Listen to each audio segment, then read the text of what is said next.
Okay, so the last thing I'm going to talk about is very short term, which is what's happened in the, what's happening right now.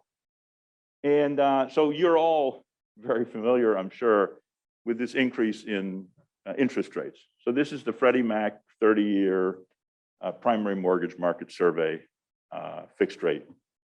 And they actually have this series. It goes all the way back to 1971.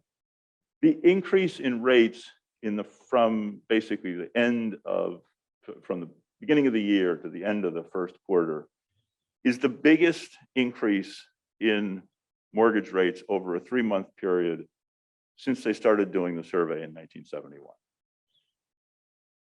What's all the more remarkable, there are other competitors, there are other 3-month periods where it's close, but they're all in the early 1980s. Their rates are going from 10% to 12%. Here, they're going from 3% to 5%.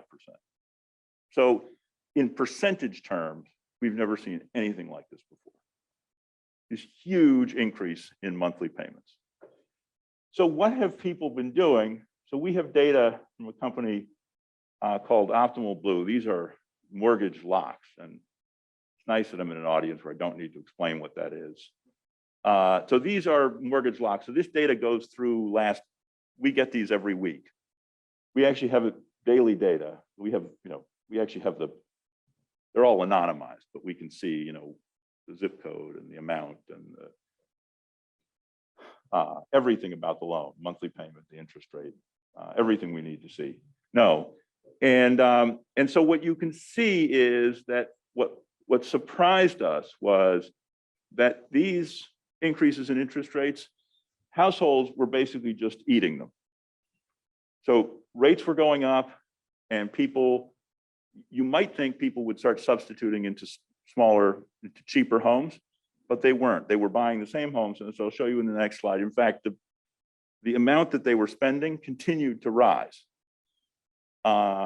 Basically, in our data, at least until last week. And so you can see here, people were basically willing to spend. They weren't changing their behavior at all. They were, as far as we could tell, buying the same homes at the same price that they would have bought them back in the fall, when rates were, 3.5%. And it really only happened last week that we began to see people reducing their spending.